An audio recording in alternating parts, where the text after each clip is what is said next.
Imagine dying, waking up, and realizing it wasn't the last time. This is the story of Marcus Kane, a guy who died 6 times before he even turned 25. Yeah, you heard that right, 6 times. Our story starts with Marcus waking up in a hospital bed, completely confused. He looks around and sees white walls, medical equipment, and a nurse checking his vitals. She's shocked to see him awake and immediately calls for the doctor. Marcus tries to sit up, but his body feels weird, weak, almost like it's not even his. The doctor rushes in and starts examining him, shining lights in his eyes and asking him basic questions. What's your name? Where are you from? Do you remember what happened? Marcus answers everything correctly, but inside, he's freaking out because the last thing he remembers is standing on a rooftop at sunset, and then, nothing. The doctor explains that Marcus was in a coma for 3 weeks after a car accident. Marcus is confused because he doesn't remember any car accident. He asks if anyone else was hurt, and the doctor hesitates before saying he was the only one in the vehicle. Something about that answer feels off to Marcus, but before he can ask more questions, the doctor leaves, saying he needs rest. Later that night, Marcus can't sleep. He keeps replaying fragments of memories that don't make sense. He remembers a woman with silver hair telling him something important, but he can't remember what. He remembers pain, lots of pain, and then reset. That word keeps echoing in his mind. Reset. Suddenly, his hospital room door opens, and a girl walks in. She's probably around his age, with short black hair and intense green eyes. She looks at him like she's seeing a ghost. Marcus asks who she is, and she just stands there for a moment before whispering, "You don't remember me, do you?" Marcus racks his brain but comes up empty. The girl's name is Riley Chin, and she claims they went to the same high school. She sits down in the chair next to his bed and explains that she heard about his accident on the news. But here's where it gets weird. She says this isn't the first time she's visited him in the hospital. Marcus is confused. First time? Riley clarifies that she visited him 2 years ago when he was in a different hospital after a different accident. Marcus has no memory of that. Riley pulls out her phone and shows him a selfie of them together in a hospital room. Marcus is in the photo, looking pretty banged up, but smiling. He has absolutely no memory of this. Riley asks if he remembers anything strange happening before the accident. Marcus tells her about the rooftop and the woman with silver hair. Riley's expression changes immediately. She leans in and whispers that they need to talk somewhere private, somewhere without cameras or listening devices. The next day, Marcus checks himself out of the hospital against medical advice. Riley is waiting for him outside in a beat-up sedan. They drive to an abandoned warehouse on the edge of the city. Marcus is thinking this might be a terrible idea, but something tells him to trust her. Inside the warehouse, Riley spreads out a bunch of newspapers and documents on an old table. She points to one headline, "Local teen survives fatal fall." The date is from 4 years ago. There's a photo of Marcus, much younger, being loaded into an ambulance. Riley shows him another article from 3 years ago, "Miraculous Recovery After Drowning Incident." Again, it's Marcus. Riley has been collecting these articles for years. She explains that she first became interested in Marcus when they were in high school. She had a crush on him, but more than that, she noticed he was different. He would sometimes mention things that hadn't happened yet, or recall events that others couldn't remember. Marcus listens to all this, feeling increasingly uneasy. Riley then drops the biggest bombshell. She believes Marcus has died multiple times and somehow keeps coming back. She thinks someone or something is resetting his life every time he dies. Marcus wants to dismiss this as crazy talk, but the evidence is right there. Plus, he has these weird gaps in his memory that have always bothered him. Entire months that he can't account for. People telling him about things they did together that he has zero recollection of. Riley suggests they try to figure out what's causing the resets. She theorizes that maybe Marcus made some kind of deal, or there's a supernatural force at play. Marcus half-jokingly suggests maybe he's in a video game, and someone keeps hitting the restart button. They spend the next few days investigating. Riley has created a timeline of all Marcus's deaths that she's been able to verify. The first one was when he was 16. He fell off a building during a school trip. The second was the drowning incident. The third was a house fire. The fourth was a car crash. The fifth was a stabbing during a mugging. And the sixth, the one he just woke up from, was another car accident. Marcus notices a pattern. Each death seems more violent than the last. Riley agrees, saying it's almost like someone is testing him, seeing how much he can take. But who would do something like that and why? That's when Marcus remembers something. The woman with silver hair, she appeared before every death. Not right before, but in the days leading up to it. She would show up in random places, at the coffee shop, on the bus, walking past him on the street. She never said anything, just looked at him with this sad expression. Riley asks if he's seen her since waking up this time. Marcus says no, but now he's looking for her. They decide to stake out places Marcus used to frequent, hoping the woman will show up. 3 days later, they spot her. She's sitting on a bench in Central Park, feeding pigeons. Marcus approaches slowly, Riley filming from a distance just in case. As Marcus gets closer, the woman looks up and smiles. She's even more beautiful up close, with flawless skin and eyes that seem to shift colors. Marcus sits down next to her and asks who she is. The woman introduces herself as Talia. She says she's been watching Marcus for a very long time, longer than he realizes. Marcus asks if she's the one causing the resets.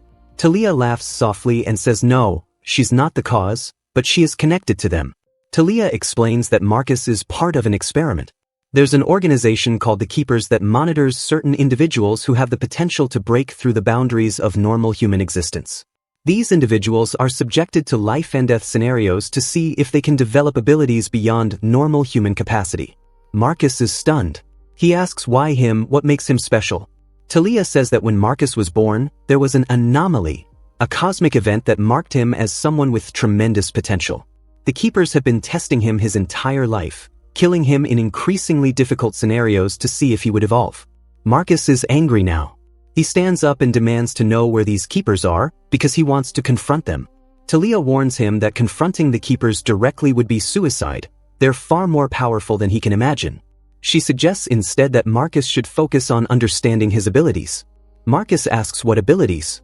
Talia tells him that each time he's died and come back, he's retained something from that life. Little skills, knowledge, instincts. She says if he concentrates, he might be able to access memories from his previous lives. Marcus tries it right there. He closes his eyes and focuses. Suddenly, he's flooded with images. He sees himself as a different person, taller, more muscular, skilled in martial arts. He sees another version of himself that was a brilliant hacker. Another one that could speak 7 languages fluently. All these versions of Marcus existed in his previous lives, and their knowledge is buried somewhere in his subconscious. Talia smiles and says that's just the beginning. If Marcus can learn to fully access these memories and skills, he could become something unprecedented. A person with the accumulated experience of multiple lifetimes. But there's a catch. The more Marcus accesses these memories, the more unstable his current consciousness becomes. If he's not careful, he could lose himself entirely, becoming a fragmented mess of different personalities. Marcus asks Talia why she's helping him. She says because she's tired of watching him suffer. She was assigned by the Keepers to observe Marcus and report back, but over the years, she's grown attached. She doesn't want to see him die a 7th time. Riley, who's been watching from a distance, comes over and introduces herself. Talia looks at Riley with interest, noting that Riley has a strong aura of determination. Talia warns Riley that staying close to Marcus is dangerous, but Riley says she doesn't care. She's already invested too much time in this to back out now. The 3 of them form an unlikely alliance. Talia agrees to teach Marcus how to control his abilities, Riley will help with research and logistics, and Marcus will train to become strong enough to face the Keepers. Over the next several weeks, Marcus undergoes intense training. Talia teaches him meditation techniques to access his past life memories without losing his sense of self. It's incredibly difficult. The first few times Marcus tries, he gets overwhelmed by the flood of information and passes out. During one training session, Marcus manages to fully channel the martial arts skills from one of his past lives. He moves with incredible speed and precision, performing complex combinations that he's never learned in this lifetime. Riley watches in amazement, recording everything on her phone. But the training takes a toll.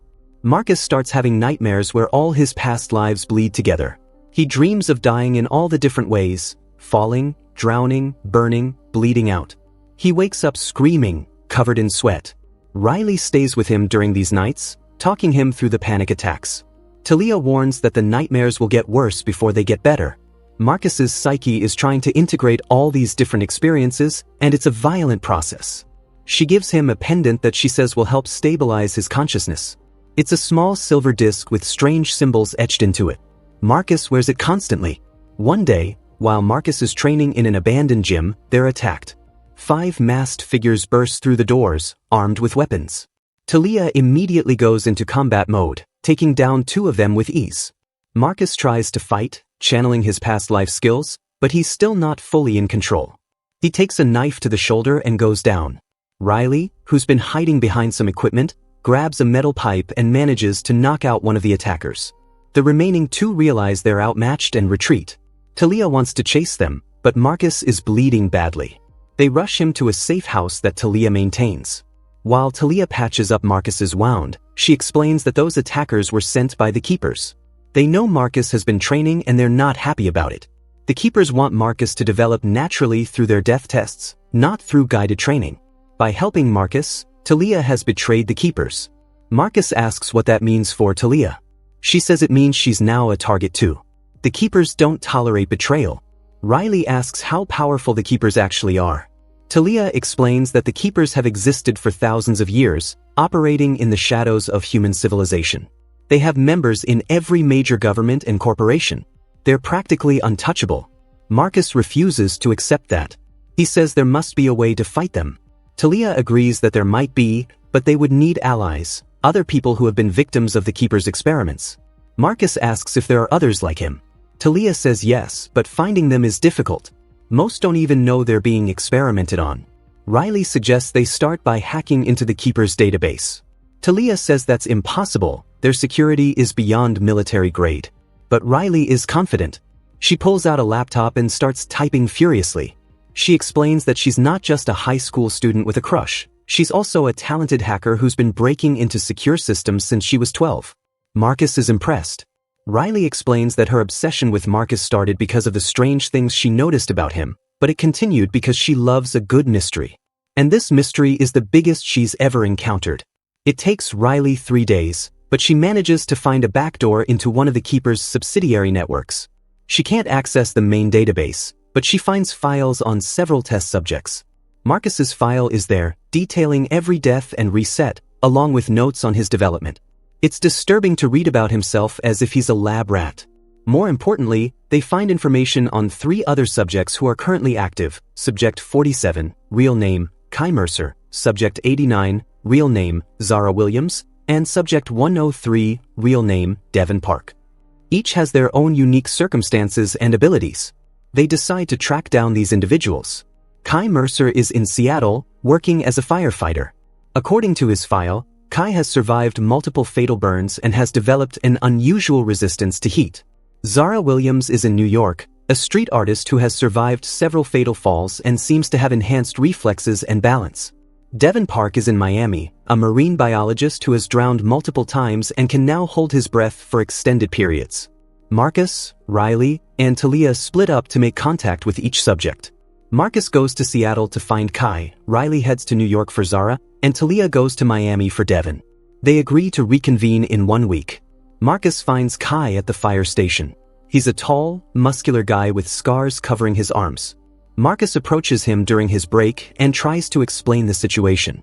Kai is skeptical at first, thinking Marcus is crazy. But when Marcus shows him his own file from the Keepers' database, Kai's expression changes. Kai admits he's always felt different.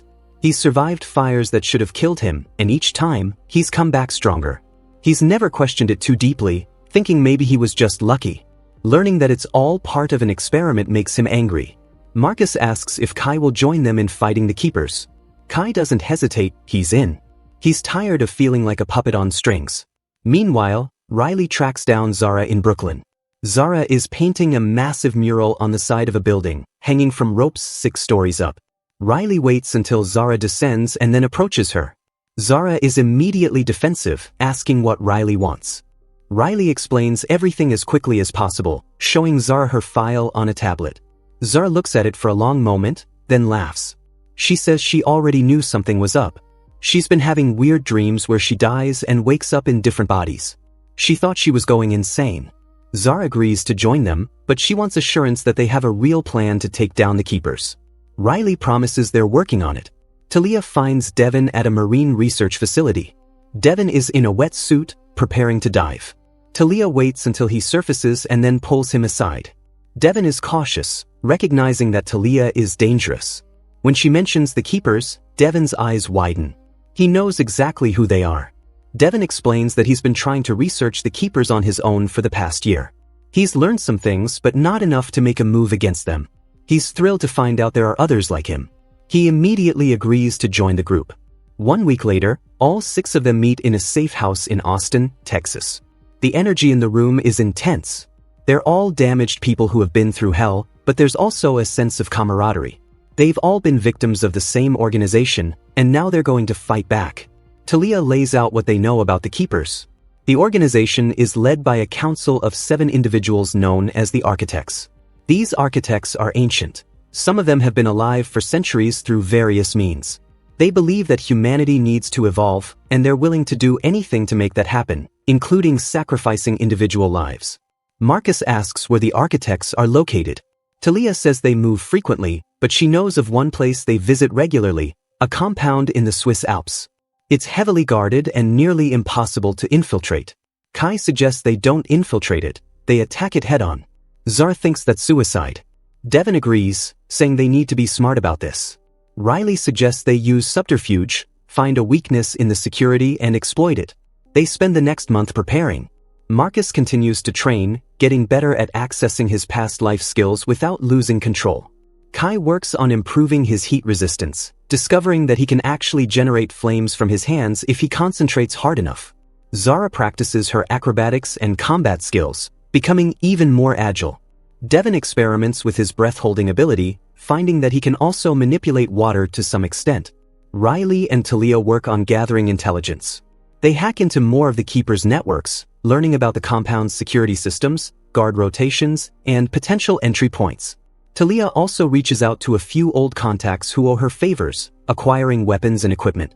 Finally, they're ready. They fly to Switzerland under fake identities that Riley created. The compound is nestled in a remote valley, surrounded by mountains. It's beautiful and terrifying at the same time. They approach the compound at night, moving through the snow-covered forest. Security is tight. There are guards with dogs patrolling the perimeter, cameras everywhere, and motion sensors. But Riley has done her homework. She's mapped out the gaps in the security system. They reach the outer wall. Devin uses his water manipulation to freeze a section of the wall, making it brittle. Kai heats his hands and touches the frozen section, causing it to crack. They slip through the opening. Inside the compound, it's like a fortress. There are multiple buildings, all made of reinforced concrete and steel. Talia leads them to the central building, where she believes the architects will be meeting. They encounter guards almost immediately. A firefight breaks out. Marcus channels his combat training, taking down guards with precision. Kai throws fireballs, keeping enemies at a distance. Zara moves like a dancer, dodging bullets and disarming opponents.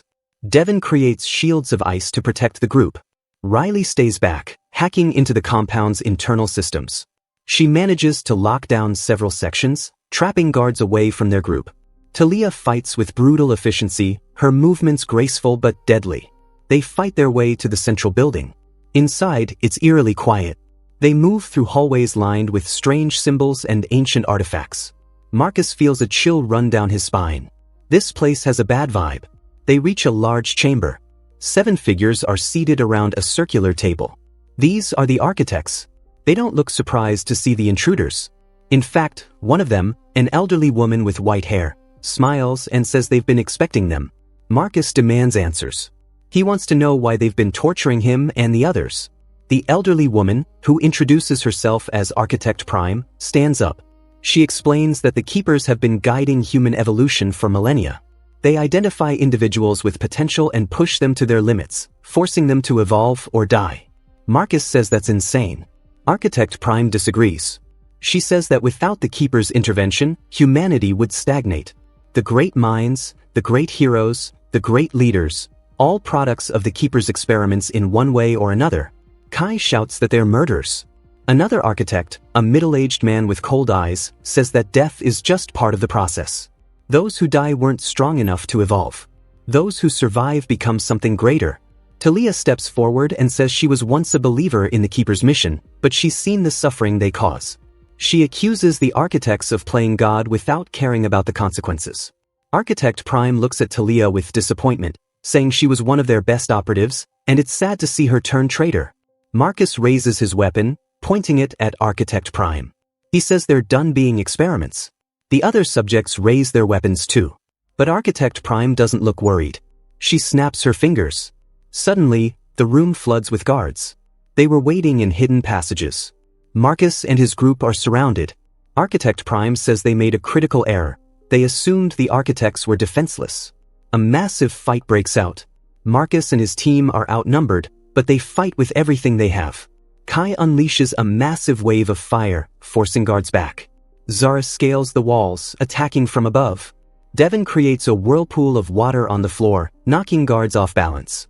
Riley activates explosives she planted earlier, causing sections of the building to collapse. In the chaos, Marcus finds himself face-to-face with Architect Prime.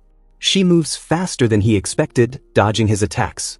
She reveals that she's not just an old woman, she's been enhanced through centuries of the Keeper's experiments.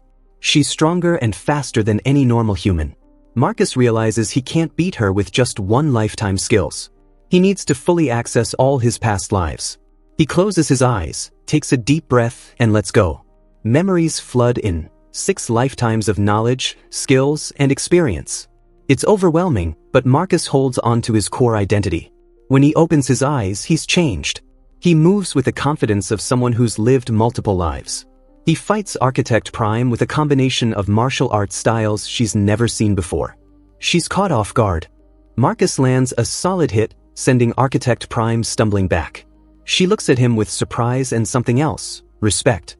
She says he's finally done it. He's achieved what the Keepers have been trying to create for centuries, a fully integrated multi-life being.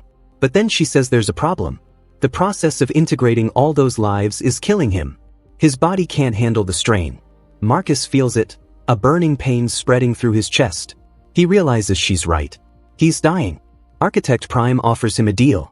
Join the Keepers, and they'll stabilize his condition. He'll live, and he'll have access to resources beyond imagination. He'll help create the next generation of evolved humans. All he has to do is abandon his friends and accept his role as a tool of the Keepers. Marcus looks at his friends, who are still fighting desperately. He looks at Riley, who's been by his side through all of this. He looks at Talia, who betrayed her entire organization for him. He looks at Kai, Zara, and Devon, who trusted him enough to join this insane mission.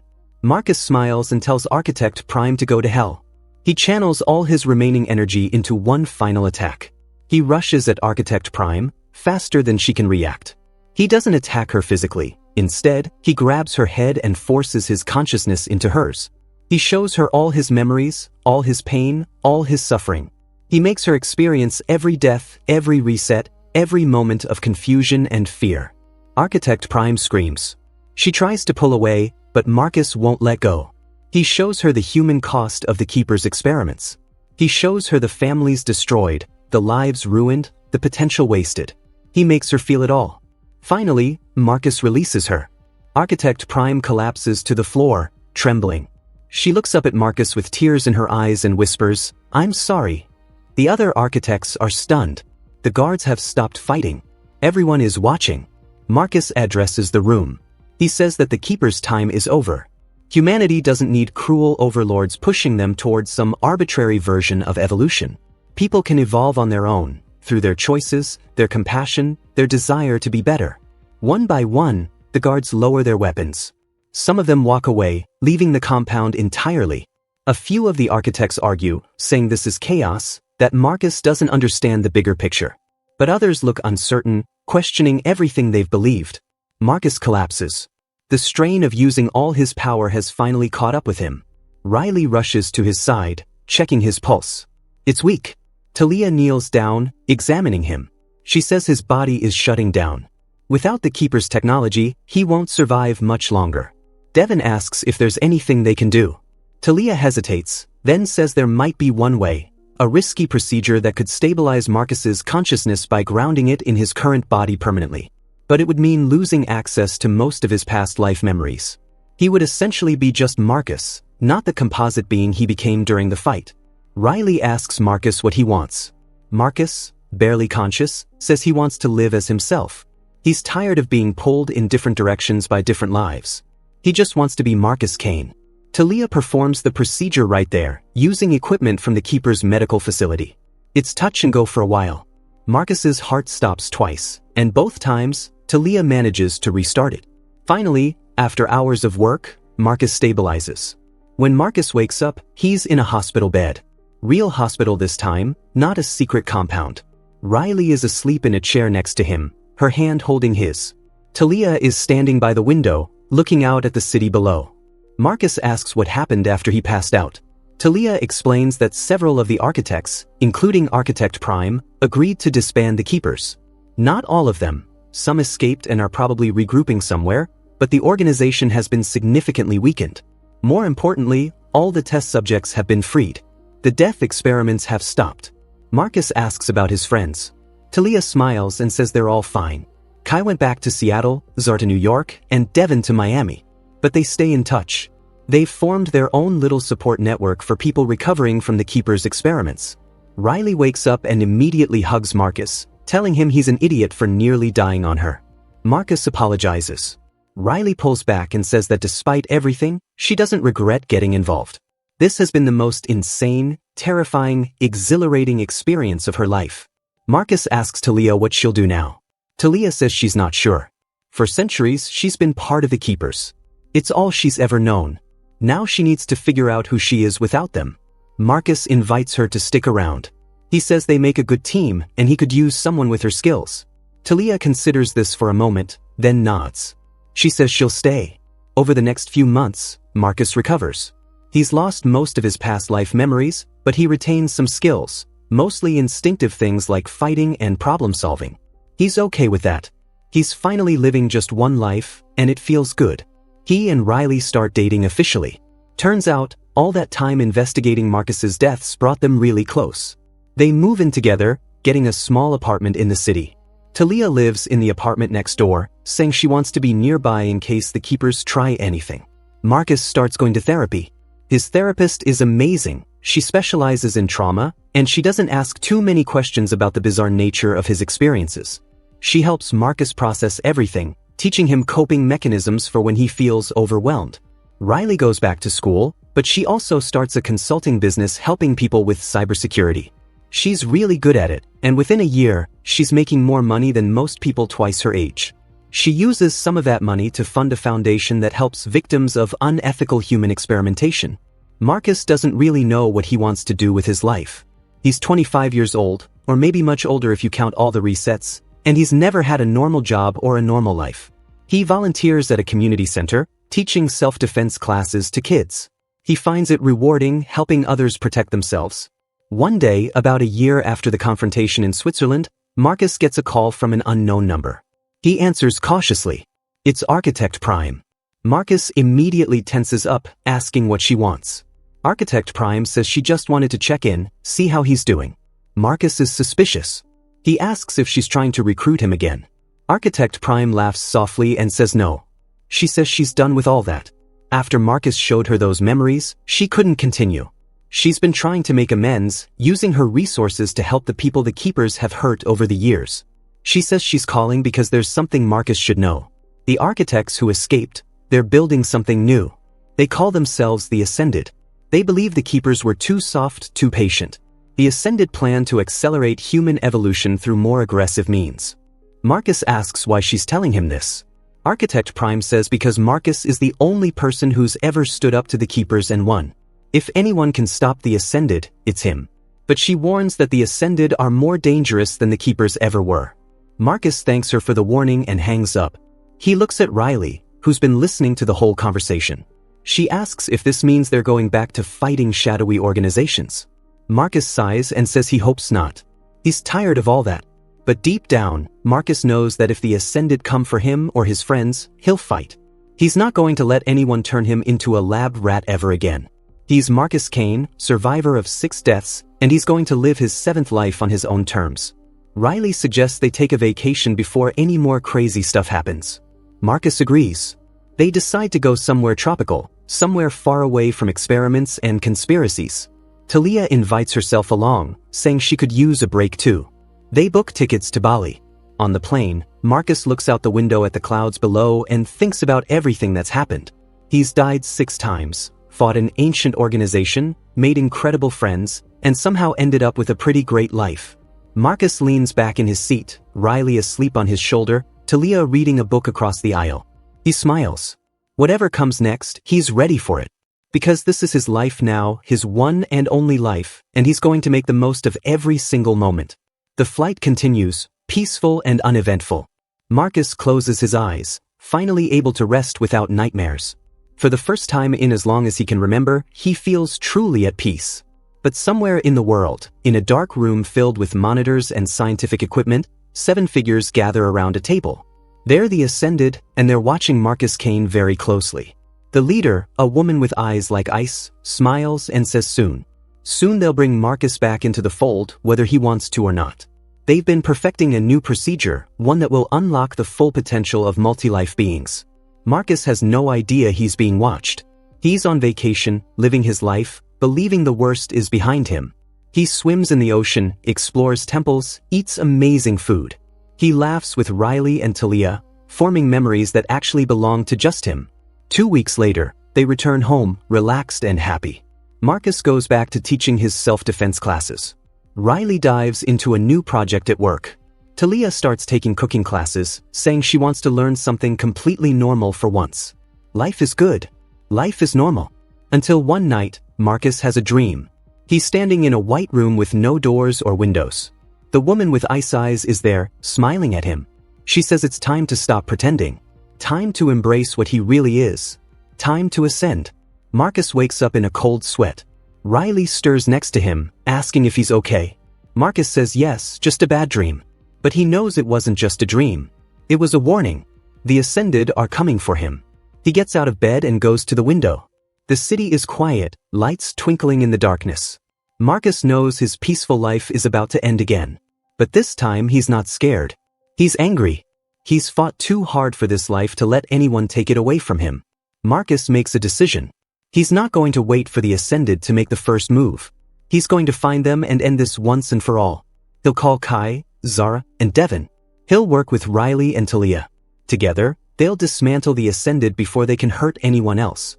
Because Marcus Kane isn't just a survivor anymore. He's a fighter. And he's done running from his past. It's time to face the future head-on, whatever that might bring. The next morning, Marcus makes the calls.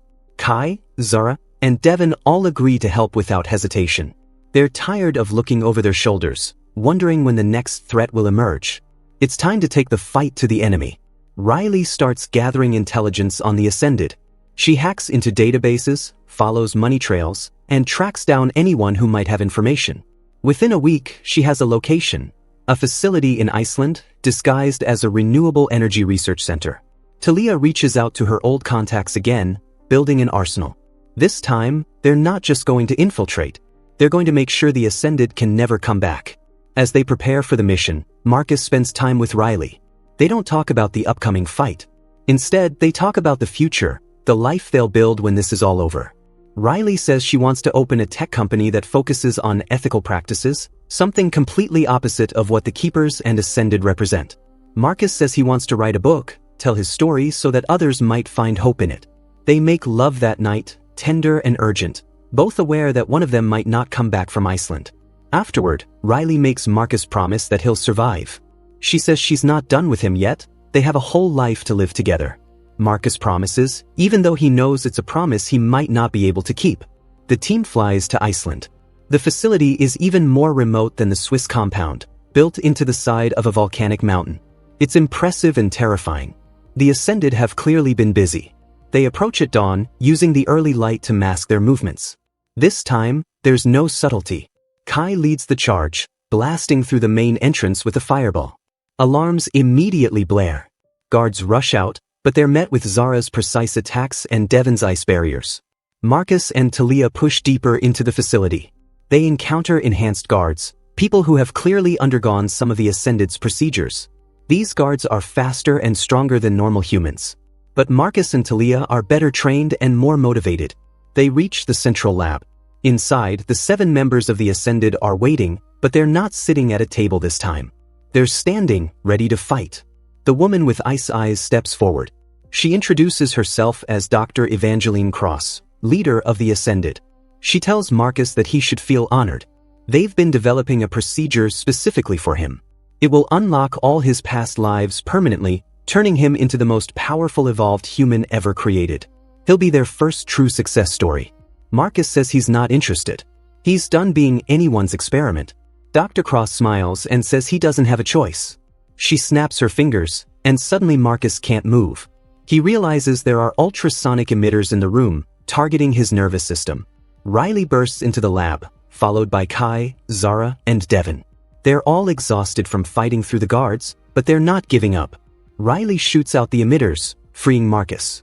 The final battle begins. It's chaos. The Ascended aren't just scientists, they're enhanced fighters. They've undergone their own procedures, giving them superhuman abilities. Dr. Cross can manipulate minds, making people see illusions. Another member can control electricity. A third has super strength. The fight is brutal. Marcus gets thrown through a wall. Kai gets electrocuted. Zara breaks her arm. Devon nearly drowns when one of the Ascended floods a section of the lab. Riley is cornered by Dr. Cross, who tries to force her to turn against her friends. But they keep fighting. Marcus rallies, using every skill he has. He coordinates his team, turning their individual abilities into a cohesive force. They start gaining ground. Dr. Cross realizes they're losing. She activates a failsafe, a device that will cause the entire facility to self-destruct. She says if the Ascended can't have Marcus, no one will. The countdown begins, 10 minutes. Marcus tells his team to evacuate. They protest, but he insists. He says he'll handle Dr. Cross and disarm the device. Riley refuses to leave, saying she's staying with him. The others reluctantly retreat, carrying their injured teammates. Marcus and Riley face Dr. Cross alone. She's laughing, saying they can't stop it. The device is biometrically locked to her vital signs. If her heart stops, the countdown accelerates. They're trapped. Riley frantically works on a computer terminal, trying to hack the device. Marcus keeps Dr. Cross distracted, engaging her in combat. But Dr. Cross is powerful. She gets into Marcus's head, showing him illusions of all his deaths, trying to break him psychologically. Marcus pushes through the illusions. He remembers who he is, not just a collection of past lives, but Marcus Kane, a person with his own identity and purpose. He breaks free from Dr. Cross's mental hold and lands a solid hit. With 2 minutes left, Riley cracks the code. She disarms the device. Dr. Cross screams in frustration. Marcus approaches her and says it's over. The Ascended are finished. Dr. Cross collapses, defeated. Marcus and Riley escape the facility just as emergency services arrive. The rest of their team is waiting outside, battered but alive. They watch as authorities take the Ascended members into custody. This time, there will be no escape. Weeks later, Marcus and his friends attend a press conference. Riley has compiled all the evidence of what the Keepers and the Ascended did over the years.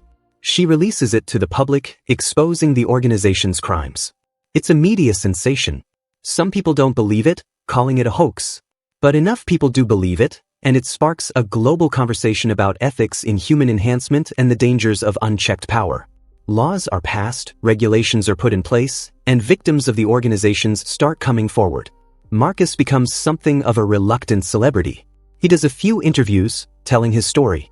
He's careful not to reveal too much. Some things are too dangerous for the public to know. But he makes it clear that he's against any organization that treats people as experiments. Eventually, the media frenzy dies down. Marcus and Riley get married in a small ceremony with just their closest friends. Talia officiates, having gotten ordained online specifically for this occasion. Kai, Zara, and Devon are there, along with a few other survivors from the Keeper's experiments. During the reception, Marcus gives a toast. He thanks everyone for standing by him, for fighting with him, for believing in him even when he didn't believe in himself. He says he's learned that life isn't about how many times you get knocked down. It's about choosing to get back up. And it's about the people who help you stand.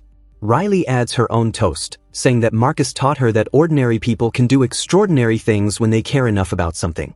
She says their fight isn't over. There will always be people who try to exploit and control others. But as long as there are people willing to stand up and say no, there's hope. The party continues late into the night. For the first time in his 7 lives, Marcus feels completely at peace. He's surrounded by people he loves, people who fought alongside him and survived. He's alive, truly alive, not as a composite of past lives but as himself. As the night winds down, Marcus and Riley stand on a balcony, looking at the stars. Riley asks what he's thinking. Marcus says he's thinking about the future. For once, he can actually imagine one. A future where he grows old with Riley, maybe has kids, teaches them to be strong and kind. A future where he doesn't have to fight anymore. Riley kisses him and says that sounds perfect. They stay there for a while, just enjoying the quiet moment. Neither of them notices the figure watching from the shadows across the street. It's a young woman with silver hair, but she's not Talia. She's someone new, someone Marcus has never seen before. She watches Marcus and Riley with an unreadable expression, then pulls out a phone and makes a call. She speaks in a language that sounds ancient, reporting that Marcus Kane has successfully integrated his lives and is now living peacefully. She's asking for instructions. On the other end of the line, someone responds in the same ancient language. The woman nods and hangs up. She takes one last look at Marcus, then disappears into the night. Whatever organization she represents, they're not making a move yet.